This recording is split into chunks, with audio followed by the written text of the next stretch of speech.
What's up, everyone? Welcome back to C&D Chats, a segment we have here at C&D Sports where we have a little bit of more of an informal discussion just on different things going on in the sporting world. And we've got a C&D Chats, a hockey-based C&D Chats today.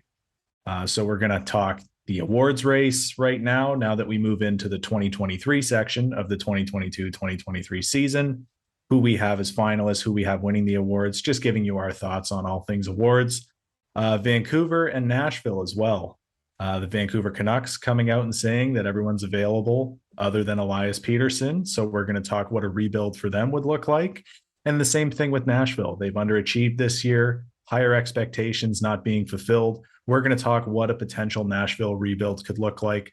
So make sure to look for the timestamps there in the bottom bar. That you can skip forward to whatever topic you'd want. We got 3 different topics on C&D Chat, so let's get into it. Let's get into it with NHL Awards, and we're just going to go right into it with the President's Trophy. And this is an interesting one because Boston's on top here, but we've been saying it from the beginning of the year, their schedule is going to get harder, but they've showed no signs of slowing down. So it's tough not to pick them. But for me, I want to go with Vegas because I feel like they have the talent on that roster to sustain success. It's just a matter of them getting some home wins. Carolina and Toronto are also teams that are in the mix. I like New Jersey, but I think they're starting to fall and come back down to earth. Not that they'll miss the playoffs. I just don't think they'll be among these top tier teams. I think the one thing to note too that really favors Vegas is I think they're the deepest team out of all of these squads right now. And I think Vegas and Boston are probably the best suited in terms of their division. The Atlantic and the Pacific probably having the most disparity from top to bottom. But I think the fact that Vegas is deep and they get to play teams like Anaheim, like San Jose, like Vancouver, I think that certainly helps rack up the points there. So yeah, I think Vegas definitely has to be considered the front runner, even though they're not the best in the league right now. And where I see Toronto coming back here is at this point in the season, if playoffs start, it's Toronto, Tampa. I don't think they want that. And they're going to have to go on a run here to get out of that playoff matchup. For Carolina, they're a team that's doing really well with Kochetkov and net, who we'll talk about later. They're doing really well there. When Freddie comes back, it'll be interesting to see how they go throughout the rest of the season. I think teams like Carolina and Toronto are going to rise, whereas Boston, I do expect a little bit of a fallback, but I think we can agree here Vegas is probably the team most poised to sustain their success. And going into the Jack Adams, it's an interesting one. Bruce Cassidy's there for me because he didn't necessarily exceed expectations in Vegas. We knew they were going to be a good team, but the way he was able to get them all to click together, I think that does deserve some mention. But Jim Montgomery in Boston, if they keep it up, he's going to be in the mix. Dave Haxtell is starting to fall off for me because Seattle's starting to fall off. But if somehow they can maintain the way they've been playing throughout the beginning portion of the season, I think he'll be in the mix. But I think it's got to be Lindy Ruff. He's done the most to surprise us this season. New Jersey, we thought they were going to be in the mix, but we didn't think they'd dominate like they have so far. Yeah, Lindy Ruff, I think, is the perfect blend of all of these coaches here, or all of the coaches' situations here this season. Higher expectations for teams like Boston and Vegas, higher results with teams like Boston and Vegas kind of being at the top of the league, but lower expectations like Dave Haxtell in Seattle. So I think when you have a high performing team that is exceeding expectations by that much, there's no doubt in my mind that Lindy Ruff has to be the front runner here. All of these names are good options, though. Yeah, and now we'll move on over to player awards. We'll start it off with the Rocket Richard, and Connor McDavid is on top of that race. But since he's such a dominant player, it's hard to imagine him maintaining this until the end of the season. But he has such a strong lead, I don't know who can overtake him. Obviously, Tage Thompson is there in second.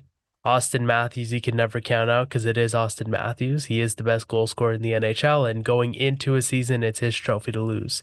There's also David Pastrnak and Mikko Rantanen. I think these are the guys that'll be in the mix, but I'm going to have to lean towards Connor McDavid here. You see, I lean more towards Tage Thompson because that's Tage Thompson's game is to score. He's only a few off of McDavid right now, whereas McDavid I think is just an all around playmaker. So when you have guys like Leon Draisaitl there, who again he's also a playmaker but has scoring abilities like that, when Evander Kane comes back, I think that could eat into a lot of the goal scoring there. Obviously later in the year, but I think that would take away from his tally a bit. Whereas Tage Thompson, I can't see anyone in Buffalo really kind of taking that scoring spotlight from him. So I'm gonna go with Tage Thompson here. I think he's my front runner to win the Rocket Richard here. I think Matthews will trend upwards, especially as defensemen continue to come back healthy. It just makes scoring opportunities a little easier for him. Pasternak, I think, will stay pretty consistently at the top. And a guy like Mikko Rantanen, who's up there right now, as guys get healthier, he doesn't have to carry the team on his back anymore. So I think he'll kind of fall off. But I think Tage Thompson's the perfect mix if no one's really going to steal his scoring spotlight. Yeah, and that's a great point with McDavid. He is having to pick up the pace of not having Evander Kane around. And really, both him and Draisaitl are picking up the slack of a team that just outside of their big four in McDavid, Draisaitl, Nugent Hopkins, and Hyman, there really is nothing there in Edmonton. So if somehow there is a balance, which as the team would need it, that would affect the numbers of Draisaitl and McDavid. But for the Art Ross, McDavid has such a strong lead there. I don't see anybody possibly being able to take it. Draisaitl's in second, Tage Thompson's in third. I just don't see it, barring a healthy season, which is to be expected. It's McDavid's trophy to lose until he retires. They can just rename it after him. Might as well. I can't see anyone. There's no better point scorer in the NHL than McDavid, so Yeah. it's his. The Calder Trophy is another one with a fair amount of separation. I think it's Matty Beniers' trophy to lose at this point, and we predicted that going into the season. I thought it would be a race between him and Mason McTavish, but in my opinion, McTavish isn't even on this list, not yet at least. Second, I would say Owen Power would be a guy, but I don't think he'll do anything to take that spot. I think he does deserve a nominee, though. And Jake Sanderson's that guy in the third slot for me. It's kind of tough because after Power, there is a bit of a drop off where the candidates begin to even out. And I think Sanderson, for what he did while Shabbat was out, I think that earns him that third nomination. But I don't know. Outside of that, there aren't really any standouts for me. I think there's one other name that stands out for me. And if we talk about Vegas, if we predict Vegas winning the President's Trophy, I think a large part of that will be how Logan Thompson plays. He's played phenomenally thus far. And if they do win the President's Trophy, obviously he would likely continue to play phenomenally. So I think Logan Thompson actually is well positioned. If anyone's going to challenge Matty Beniers, which I don't think anyone will, then Logan Thompson would probably be that guy. So Logan Thompson's definitely in my top three. I might consider him kind of a 2A, 2B with Owen Power right now. But yeah, Logan Thompson's the other name I'd bring up for the Calder. Yeah, and that definitely is a great point. And I agree with it for the most part. I think he will get a nominee, probably above a guy like Jake Sanderson. The only thing is Vegas is just a great team, so it's usually tougher for a goalie to get it unless they're dominating on their end. But because Vegas is so good, that may hurt him when it comes time to the vote. But yeah, definitely a great point there. Now, going over to the Vezina Trophy, this is another interesting one because the numbers all point towards Linus Ullmark, and I think he'll definitely be a nominee there. But like the issue for Logan Thompson getting a Calder with Vegas, I think Boston has been too dominant as a team for them to rely all that much on Ullmark, although they're not going to Swayman. They do need Ullmark in net, but I think guys like Sorokin and Hellebuck are more relied upon for their respective teams. And it's tough for me not to go with Sorokin because he is a guy that deserves a Vezina at some point, but it seems like he's always going to be that runner up. But I have to go with Hellebuck because he is that elite goalie. He's doing a lot for his team. And because of the way Winnipeg plays, they do rely on him quite a bit. But at the same time, that this is a team poised to sustain their success. So I'm gonna have to go with Hellebuck because of that. I'm going to go with Hellebuck as well. And some other names that I think could be on the rise are two pretty popular names in the goaltending community, and that's Igor Shesterkin and Andrei Vasilevsky, who didn't get off to the greatest starts. But I think now Tampa's starting to pick it up. The Rangers are really starting to pick it up now, and likely those two guys will be big reasons for it. Whereas I think Ilya Sorokin and Linus Allmark, obviously they had great starts, but I think the Islanders and the Bruins could trend slightly downwards. Still think these are two playoff teams. I don't think these are teams that really they don't have to worry about falling out of the playoff picture. Maybe not even the kind of the top three in their divisions.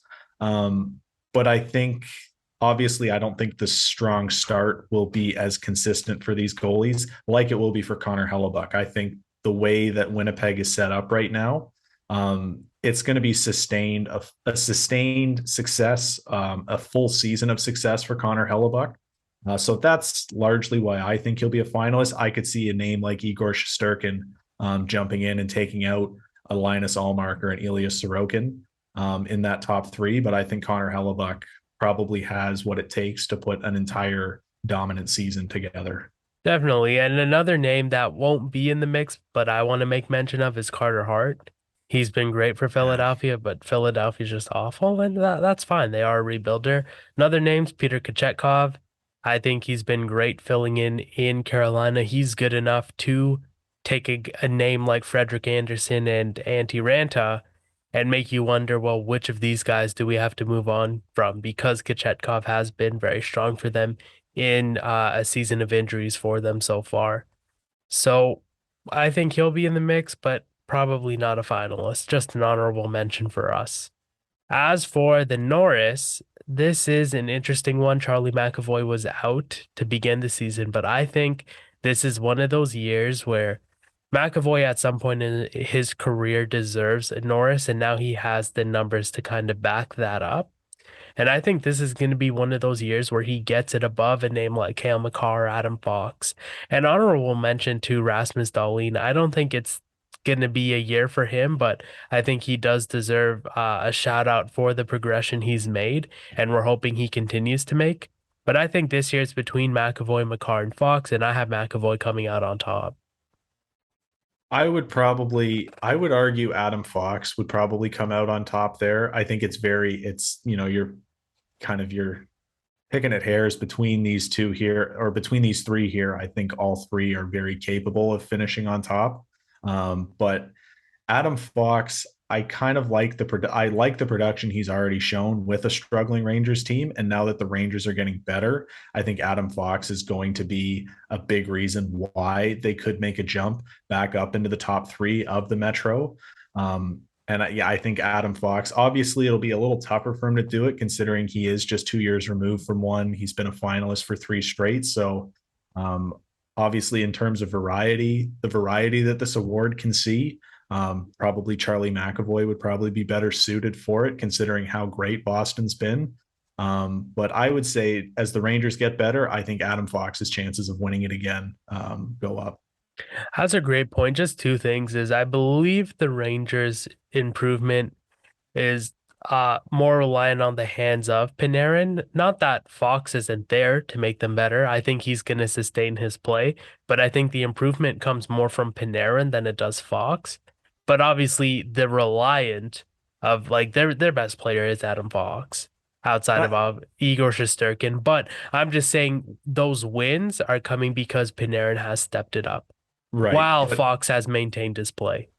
and I think as Panarin steps it up, obviously Panarin does the flashier things. Obviously, offense is a flashier thing than defense. It kind of gets the eyes on your team, and I think as more people start watching the Rangers seriously again, I think they'll be watching for Panarin, but they're also going to see the solid play that Adam Fox, who has played this solidly all year, but they're going to start witnessing that a lot more. So I think that bodes in his favor. Whereas as Boston probably starts to decrease, the focus moves less off guys like Charlie McAvoy, who again they're going to be consistent whether Boston's good or bad. and Cale Makar too. I think Cale Makar probably bodes better, seeing that Colorado, although because of injuries, has struggled a little bit in Colorado standards. Obviously, I still think that they're in the playoff picture. But I think as they get better, the argument for Cale Makar gets stronger as well. Again, because all eyes will be on that high-powered offense. Same with the Rangers. So I think that's probably why I tend to focus on Fox, even though he's not the reason why they're jumping up per se. That would be Panarin. I do agree with that point. Yeah, definitely good points there. The last thing I want to end off on, just when we're talking defensive trophies, it's tough when you have a Norris trophy that's supposed to measure the two-way game of a player. I think they do need to give a reward to the offensive defenseman and the defensive defenseman because we have one award shared between just tons of players that deserve it. And we have three guys here that could win the award for different reasons. Charlie McAvoy could be in that conversation for defenseman. Adam Fox and Cale Makar could be competing for that offensive defenseman award. And I think that's where the struggle lies, is that there's one award shared between right now two very different types of defensemen here. And And you I, could throw Erik Karlsson into the mix if there is an offensive defenseman award, well, because well, the yeah, points are there. The points are yeah, there. He's yeah, leading defenseman in scoring right now, yeah. so he definitely. I like the I, offensive Makar and Fox better, yeah. but Erik Karlsson's that type of guy that he's putting up numbers, so you definitely have to consider him. I'm curious, do you think he'll get any votes? I think I he think he'll may get get some votes. second and third place votes. If he gets a first place vote, though, I don't know about that.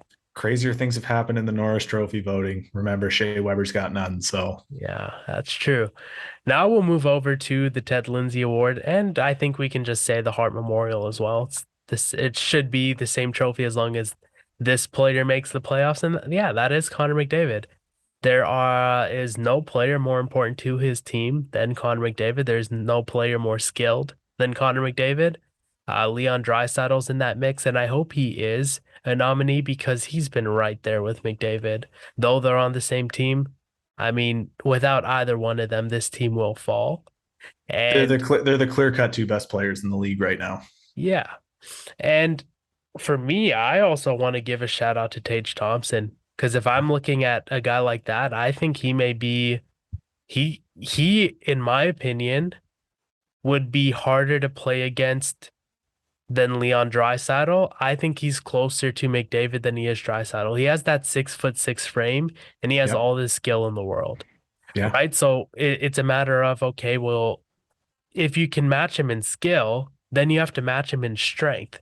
And there are very few players that can do both. Maybe a prime Victor Hedman, but there are very few players that can do both. So when it comes to Ted Lindsay, I'd like to see Tage Thompson in that mix. Now, I don't see him much in the Hart mix because I don't see Buffalo as a playoff team, but I'd like to see some nods towards Tage Thompson. Mikko Rantanen's another guy who has picked up the slack in Colorado as guys like Nathan McCarn, Gabriel Landeskog have been out. Not only has he played well, but he's been their leader. And Jason Robertson's another guy when Dallas was one of the among the elite in the NHL. Jason Robertson was the guy driving that team. I think as they cooled off, his name has become less prominent. But the three for me for both of these awards are Connor McDavid, Leon Draisaitl, and Tage Thompson for the Ted Lindsay. And then for the Hart, I would probably swap Tage Thompson for a Mikko Rantanen. Yeah, I have no qualms with those points there. That it really it seems like outside of McDavid and maybe Drysaitel, it doesn't really matter who the other finalists are. I think because McDavid will probably take this home. So yeah. Yeah, he should. But now we'll move on over to the Vancouver Canucks rebuild. And this is an interesting one because, well, we'll talk about it when we get to Nashville. I think with Vancouver, they have a lot of flexibility here. Now, it's interesting to me that Peterson is, or Pedersen, whatever you want to call him, is the only untouchable because I feel Quinn Hughes should also be on that list. I mean, he's signed for a longer deal. But if they are willing to move him, it's not going to be easy to get him. It's going to cost a lot of your team. So although he's not on the untouchables, I don't see Hughes being moved because it's going to cost a lot for whichever team tries to get him. It would be interesting, though. It would be interesting to get all the Hughes brothers in New Jersey. Yeah, Quinn Hughes he may not be on the untouchables list, but the way that they phrased it, he might as well be, saying that they're going to need a significant return. And Yeah. when teams come out and say that they're rebuilding, but they want a significant return for a guy, especially a team like Vancouver, when they've already said that they want to keep a guy like Peterson, and Hughes is pretty much at the same value as Peterson, if not higher value. I personally would take Hughes over Peterson right now. And if that's the case, I'm sure everyone around the league notes that, and they're probably not going to want to give up probably an inflated offer right now for Quinn Hughes. So yeah, they're going to listen to offers, but I can't see him being on I can't see him not being on an untouchable list. So Yeah. I think it was just kind of smoke in the water with that. But everyone else I think is very much on the trade block. Yeah, and just to kind of close up with the Hughes point is you're not going to replace him. If No. anything, Peterson's more replaceable than Hughes. But yeah, you're not going to replace Hughes. This is the best defenseman they've ever drafted, and that's probably ever been on their roster. Because outside of this, what have they had? Alex Edler and Kevin Bieksa? No disrespect, but Quinn Hughes is on a different level. Now, for Peterson, I do also think it's interesting that he is the untouchable with 4 years left of team control. He has 2 years left on his deal. Then he becomes an RFA for that season. Oh, sorry, it's only 3 years left of team control. He has 2 years left on his deal, 1 year of restricted free agency, and then he's a UFA. So whatever they do, it kind of has to be done in 3 years, right? Because I can't. When Peterson signed that deal, he signed a bridge deal to see where this team ends up and to make a decision later on where he plays out the rest of his career. So I do believe they only have 3 years to make this rebuild happen if it's going to be around Peterson. And I don't really understand then why they've made everyone else tradable. So you want to get rid of everyone else on that team, the rest of that talent you're open to getting rid of. Obviously, they're not going to trade everyone, but you're open to trading everyone on that team. Let's say they trade 75% of their trade targets. It's going to take longer than 3 years to rebuild that up. Mm-hmm. That they're in a spot right now where they've underperformed. And I don't really know what the factor is that a team with this much talent continues to underperform like this. But that's not going to be solved in 3 years with new faces. Like bringing in new faces and trying to build that chemistry up again. It's going to take more than 3 years if you truly are willing to get rid of everyone but Peterson on this team.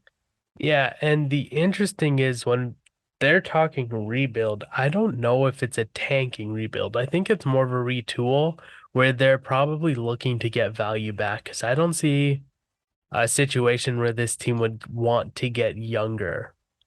Unless they're going for Misa in 2025. They're already out of the Bedard race, but they could be going for Misa then. But outside of that, I don't see a situation where this team would want to get younger. But anyways, let's talk a little bit about the players and the core that they have. I believe they're stuck with JT Miller. It's not an awful contract, but when you sign a deal like that, eight times eight, at the age he's gonna end that deal, I think he'll be about 37, 38. I don't see a lot of teams wanting to take that on. OEL they're stuck with. That was an awful trade. I don't know why they did that. Although they did get Garland and that's a good get, but yeah, that was a lot they gave up to get such a bad contract. The question is if they can keep Bo Horvat. Horvat wants to be a Canuck, but at the same time, he's not going to take a team-friendly deal. I don't even think he necessarily, right now at least, cares about winning. I think he knows where the team's at and believes they can get there at some point later on. But they have to give him what he deserves, and that means they have to move out contracts. So if they can't work out a deal with him and also Kuzmenko, I think those are guys that they'll move on from at the trade deadline. I think along with that, by the offseason, Tyler Myers is going to be an interesting guy to move on from. He'll be in the last year of his $6 million deal. So not only can they retain that, but they can also eat his signing bonus that kicks in on July 1st. So that'll be a palatable contract for whichever team is willing to take him on because he's a good third or fourth option on your blue line. And I'm curious to see if they can move on from a guy like Tanner Pearson. who is easy to forget he even plays in the NHL because he has been so non-existent. But Brock Besser and Connor Garland are both guys I think they can get something for. Brock Besser maybe to like a Minnesota, but I'm not sure what Minnesota would be willing to give up and how the cap would work because the situation is so tight over there. Connor Garland's another guy who I think is a piece that a lot of teams would be interested in. These are both bona fide top six forwards. So I think they're a good trade bait. I think these three we're talking about, Pearson, Besser, Garland, and Myers, have to be offseason moves though. And I think at some point they're going to have to figure out what they're going to do with Colson and Hoglander. Can these be pieces of the future? If not, then these may be guys they have to get rid of, especially a guy like Hoglander, who we've seen flashes of what he can be, and we've seen flashes of good production coming from him, but they just haven't implemented and used him well in Vancouver to this point. And I think they can take a gamble, and once moving some guys out, they can make roster space for him and Podkolzin to thrive. But if they don't believe he's a core piece, it also doesn't hurt to move on from him now if there is a possibility of getting something back.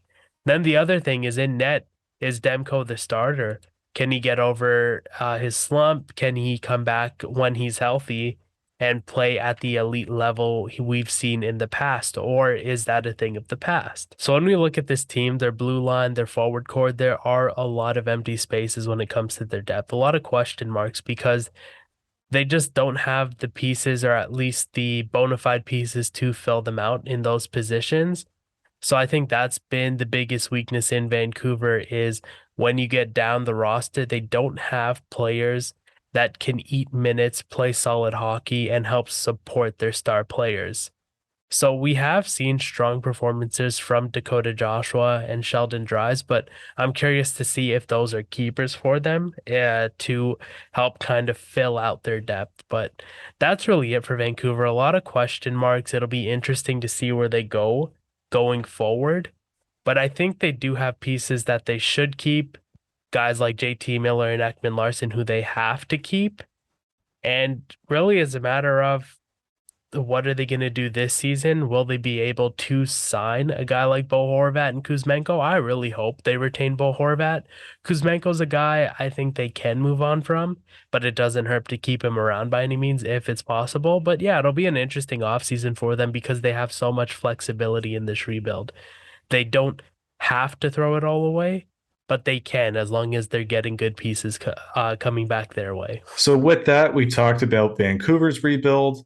We'll shift now to the Nashville Predators because they're in a different situation than Vancouver, but a rebuild slash retool nonetheless. So with Nashville, I hate to do this, but I'm calling for the job of David Poyle. And that carries a lot of weight because he's been their only GM. But Yeah. this is the best he could assemble, and it's not good enough. Right? Nashville right now at this point, they're locked to this. And sadly, the past two seasons have been win now because this core that they've built around, it's only getting older. So I think it may be time to head in a different direction. They're in an awkward position. Like I said, they've missed their window. And I don't think going forward, I don't see any chance of them winning. I don't see how there's nothing they can really bring in because they're at the cap or near it. And they have an established core, like a very sizable core, but again, it's not good enough. So the question for me is if they commit to a rebuild, then I think right now they can get something for guys like Roman Yossi, Forsberg, and Duchesne because those contracts are palatable. The question for me is can they move on from the names of guys like Matthias Ekholm, Ryan McDonough, and Ryan Johansson? Johansson keeping him around doesn't hurt because I can't imagine they'd get much for him, but McDonough was a dump from Tampa Bay, so right now the market isn't there for him. Ekholm is probably in that same nature, so these are guys they may end up stuck with. But yeah, if they can move on from names like Duchesne, Forsberg, and Yossi, I think that's in their best interest because, again, this core isn't good enough, and I don't see a way to retool and to bring in a piece that makes them better and makes them able to compete. But for now, this is the core going forward, and I don't see, like, realistically, in my mind, that's what I would do. I would move on from Forsberg, Duchesne, and Yossi, but I don't think they're going to do that. So we'll take a look at what they're working with going forward and what they likely can do. And I think, well, first off, the one standout for me is I've been to recent Predators games and they're desperate for a first line center. Now, Ryan Hartman in Minnesota, he's not a first line center, but he's between Matt Zuccarello and Kirill Kaprizov, and that works. But somewhere down your lineup, you need someone that works there. Duchesne, they've ended up moving to the wing. Granlund plays a lot of time on the wing. Johansson is not a first line center. So everybody they've tried to bring in, it just hasn't worked. And they're using guys like Juuso Parssinen and Thomas Novak, and it's just not good. Like these are guys that arguably should be in the AHL or at most playing bottom 6 minutes. So So then, oh, go ahead. So is there anyone in their organization now, or is there someone? Because obviously, with a rebuild, you don't want to go out and trade for someone who's kind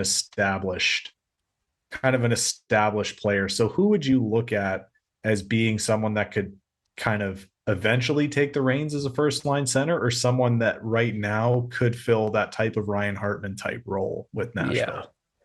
Well, I'll answer that, but let's even look at it this way. Nashville has not drafted and developed an elite forward. Forsberg came from Washington. Duchesne Yeah. came from Colorado, Ottawa, Columbus. Johansson came from Columbus. Granlund came from Minnesota. And Niederreiter's not elite, but even he played with teams like Carolina, Minnesota, and the Islanders. So they've never been able to develop it. So when I see guys like Tolvanen moving on as a waiver claim to Seattle, I believe guys like Tomasino, Kemmel, and LaRue have a lot of potential and they could be core players, not necessarily elite, but they could be core players. But it's a matter is of whether or not Nashville will figure out how to develop these players. Cody Glass is another name. I don't see where he fits on this roster because they have a lot of second line players, a lot of second line talent, and that doesn't work in the NHL because you do need elite players. The game's a lot more skilled than when they made that cup run in 2017, and I think that's where the issue lies is we expect them to be better because we saw what they did then. They kept a lot of those pieces and they brought pieces in but they didn't do enough to keep up with the NHL as it's progressed to being dominated by the likes of a Connor McDavid, of a Jason Robertson, of guys that are very skilled and talented. Nashville has none of that. And that's the issue. They don't have a single player that does those things. Again, these young guys coming up, they can fit the slot, but it's a matter of Nashville developing them and using and implementing them in their roster properly. Nashville. So what I'm hearing is Nashville develops forwards at the same rate that the Kansas City Royals develop pitchers, and in that case, their pitching development is non-existent. Yeah, it really is. It really is Yeah. non-existent. They're good at building depth, right? I mean, maybe the Barry Trotz aura is still there of developing guys that play solid hockey from first to fourth line, but they're not good at developing top end talent. And I think that's what they'll need to figure out if they're ever going to be a competitor. But I think it's too late with this core to figure that out. Now, if they go rebuild, they're obviously not going to be a competitor in the next 3 years, and that's as long as they'll have UC Soros. So I think he's a guy that they may need to move on from, and he is my first piece that I would consider trade bait because he'll carry the most value and he'll be the easiest to trade. There are other guys like Randlin and Niederreiter, but I think Soros is that key piece to kind of push them into that direction of rebuilding because he's really the one winning them games. Roman Yossi may be their best skater, but right now, because him and Duchesne, Forsberg, and Johansson aren't having the dominant seasons they had last year, they're not a playoff team because of that. And we have to consider those were career years for all those players. And a 4-game sweep in the first round to Colorado. Yes, Saros was injured, but that was the best they could muster up with this core. It's not going to work. It's never going to work. I So, think moving Saros just gets a lot easier when you have a guy like Askarov that's in the wings, yes. ready to come up. And that's exactly it is they're not looking to win now. But by the time they do get better, Askarov's going to be ready. And I like the idea of a rebuild to me is you don't start with a goalie, but you need a goalie. And goalies take the longest to develop. Then you need defensemen. You need at least one elite defenseman, and they are the second longest to develop. And then your forwards can come in right out of being drafted in a lot of scenarios when you consider guys like Austin Matthews, Jack Eichel, Connor McDavid. They were dominant from their rookie seasons. And I think if Nashville rebuilds, well, again, they're out of the Bedard race, but there is Michael Misa coming up in 2025. So these next 2 years, they can look at getting depth pieces to put around a star like Misa or whoever they can end up drafting if they rebuild. But in these next years, I think it would be in their best interest to target a future number one D man to replace Roman Yossi. Because that's another thing is Nashville's been known as a defensive factory. But as of now, I don't see any names in their system that can step up into that. But again, you can never count them out when it comes to that and goaltending development. And that's another area where it bodes well for Askarov is I think he can come in and make an impact because not only is Nashville a goalie factory, but they have a guy that they've drafted at 13 overall with a high pedigree and a lot of potential there. So I think they're going to be fine in net. Defense, you should never have to worry about in Nashville, so they should be fine there. But I think now there has to be a focus on forwards without losing the rest of what they've been able to establish. So, anyways, all that to say, it'll be interesting to see where they go going forward. I think at the same time, the culture in Nashville isn't necessarily uh, going for cup contention, to be honest with you. I think they just want to continue to get the fans engaged in the game of hockey because it is still a new thing to the city of Nashville. Yeah. So that's the one disappointing thing is because they have the potential to be a perennial contender, but they don't seem to have that culture in management. And that's another reason why I'm calling for David Poyle's job. But for Nashville, I have kind of looked around to see what would make sense when we're talking a UC Saros trade. And there are two teams that come to mind for me that need goalies and that are contenders. And you could swing this deal this season. LA is the first team that comes to mind because Jonathan Quick is getting older and he's not playing at that elite level anymore. And I love Cal Peterson. I have a lot of respect for him, but he has been disappointing since signing that contract. They moved So him to the AHL. yeah, they did move him so he can kind of reclaim his game, but right now Phoenix Copley is their best goalie, and that's a problem for a Yeah. team that should be in the playoffs and that's looking to maintain their position in the 2-3 spot. I think Saros would be that perfect addition because they don't need anything on the blue line. They don't need anything up front. They just need a goalie. And they actually have to move some pieces. Maybe not this year, but they are going to have to move a right shot defenseman as Jordan Spence is going to be waiver eligible. And they have to consider what they're going to do about Brant Clark when he's ready to come to the NHL. So I think including a D-man maybe and obviously Cal Peterson and maybe some prospects like an Alex Turcotte who hasn't worked out in LA. I think that would be intriguing. And for Nashville, because they don't have a whole lot of defensemen in the system, I wouldn't shy away, though they are a defenseman factory, I wouldn't shy away from picking up a defenseman. So if they can pick up a guy like a Sean Walker or Jordan Spence from LA, I wouldn't shy away from that. I But like that, that Sean. I like that Sean Walker fit. yeah, Just off the top of my head, I like that fit in Nashville. But yeah, I think LA would be a good destination. The other destination's Edmonton. Now this one, this was an EA Sports NHL kind of trade that I was kind of mapping out here. With Edmonton, I think if they can get out of the Jack Campbell deal, they will. So that would be a name they send back. But what about including a name like Darnell Nurse and taking back Roman Yossi? I think that would be a huge Ooh. win. That would be a huge win for Edmonton because you're getting Yossi, and with him, McDavid, Draisaitl, you're getting Yossi that can play at a Norris level, just with the amount of points he's going to get. Imagine he was in the 90s with Nashville. Imagine what he could do with two high octane offensive players like McDavid and Draisaitl. Now, obviously, that's not going to be nearly enough for Nashville if they're giving up Saros and Yossi. Arguably, easily their two best players. So, what I see in Nashville is I'm looking at their 2026 first and their 2027 first. Why? 2026, Draisaitl's up, 2027, McDavid's up. So those are years in which I can see a bit of a drop off because Edmonton will have to reshuffle their organizational depth to compensate for those big raises they're going to have to dish out. So I would start with those two first. I would include a name like Xavier Bourgault. Maybe you have to move on from Evan Bouchard too.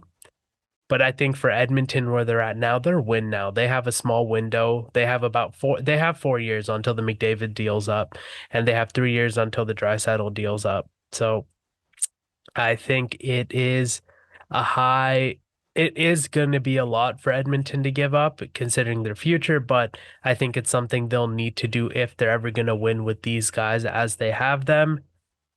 Because after those deals are up, I'm not sure how they'll be able to navigate the cap and maintain a competitor. It's a tough trade to predict, but it definitely is. It's a tough trade to predict, but it definitely is one to dream on. Oh yeah, That, of course. if Of all the course. stars align, that, maybe Roman Yossi can move to Edmonton in a Yeah. deal that sees Darnell Nurse and Jack Campbell move the other way. Unlikely, but definitely Oh, yeah, it's definitely. there's definitely merit to it when you break it down that, yeah, you know what, it makes sense, but it's the fact of trying to convince other executives that it makes sense is Yeah. that's half the battle right there. I definitely don't think it'll happen, but it's interesting because Edmonton needs to win now. And in my opinion, and I think it borders on fact. Nashville does need to rebuild. Yeah. And what better way to start than losing your two best players that you're not going to win with, Yeah.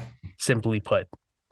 Yeah, when you break it down, the logic's there. So, Yeah. but we'll see what goes on with Nashville, just like we'll see what goes on with Vancouver. Um, Overall, it's going to be an exciting lead up to the trade deadline here, a lead up to the offseason right now. Just a lot to get excited about for 2023 in the NHL. And that's going to do it for us in C&D Chats here. Thanks for watching, guys. If you like the video, give it a like down below. Subscribe so you don't miss any of our other uploads. Comment down below what you think of the NHL awards, what you think of the rebuilds in Vancouver and Nashville, what you think of our takes. Give us your thoughts in the comments below as always, and we'll see you in the next video.